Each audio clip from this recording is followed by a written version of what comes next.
So, the Duviri paradox, right? Warframe's most unique update yet. An update almost 4 years in the making finally has a release date. So make sure and keep the 26th of April marked in your calendar because that's when it's going to drop. Just under 2 weeks from now, so make sure you're ready. Now, Duviri, of course, is a different type of open world than we're used to that you can access after, I would say, completing its quest. It is also going to be a new access point for new players, giving them the option to start their Warframe journey within Duviri or continue on and start it with Vor's Prize like most of us have already done. Eventually, both paths will meet somewhere in the middle and allow those players to continue on with their Warframe journey and run all of the other quests. But it is going to be a new optional start point. Teshin's Cave is going to be the player hub within Duviri, where you will begin each Duviri run and choose your beginner items like Warframe weapons and I think your starter decree or boon as well. This is where the Rent a Warframe will come into play, or the Loan Warframe. When choosing what Warframe to begin your run with, you may see some Warframes that you don't actually own. If you're new to Warframe, then this is going to be a great way for players, I guess new players, to get a pre-modded Warframe to try out and see if they enjoy its playstyle, and the same goes with weapons as well. But for veterans like you or me, your Warframe choices will be pulled directly from your Warframe arsenal of frames and weapons, complete with builds, I guess, arcanes or archon shards that you might have on existing Warframes and so on.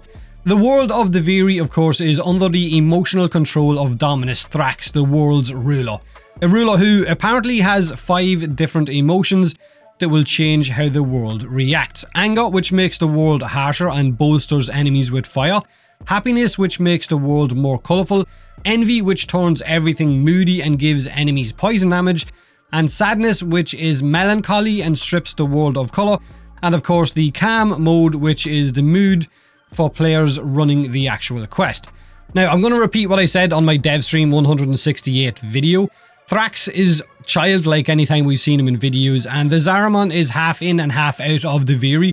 Rel had problems with his emotions, which his mother tried to help him with, if you've read the Rel comic or the Harrow quest, and Thrax controls the world based on 5 emotions. It is a very interesting concept, right? That Dominus Thrax could be Rel, and one that I think a lot of you also guessed, but we could be wrong. Now, Duviri is Digital Extreme's take on a roguelite, with Drifter combat being at the forefront of everything as we learn more about Drifter's background. Melee combat mixed with your amp for staggers and interrupts, which is definitely new to us Drifter having melee weapons. You will have the ability to spawn Warframes in for a limited period of time in certain areas of Duviri. There is boss fights like Denphius, the King's Champion, and the Oro Worm, which is flying in the sky, and we know it is a 2-stage boss battle based on what we've seen on previous dev streams. There are mounted skeletal Dax units which look like mini boss fights, but don't worry because you also have your very own mount in the Kaith, which is a winged horse that you can upgrade via Intrinsics to make it more powerful and do interrupts and stomps and staggers and so on. The Undercraft is an underground arena beneath Duviri where we can run your typical Warframe styled missions in order to keep Duviri safe from Dominus Thrax. So it's where we will spawn in the Warframes we choose at the start of each Duviri run. These missions will cycle from 5 minutes of survival to 5 minutes of a different mission type, and then it keeps changing. So it's not just one type of endless mission.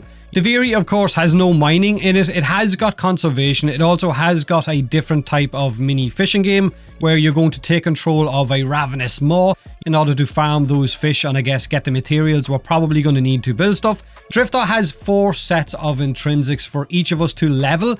Intrinsics, which will be the roguelite persistent progression upgrades that the games like Hades and other roguelikes already use in order to scale your power and make each run after you've increased those levels a little bit easier. Now, intrinsics that can boost your combat, your endurance, your riding, and of course, your opportunity. One of these intrinsics maxed out will give you the option to have Stalker as a playable Warframe that can show up for you to choose at the start of each Duviri run, which in itself is pretty damn cool.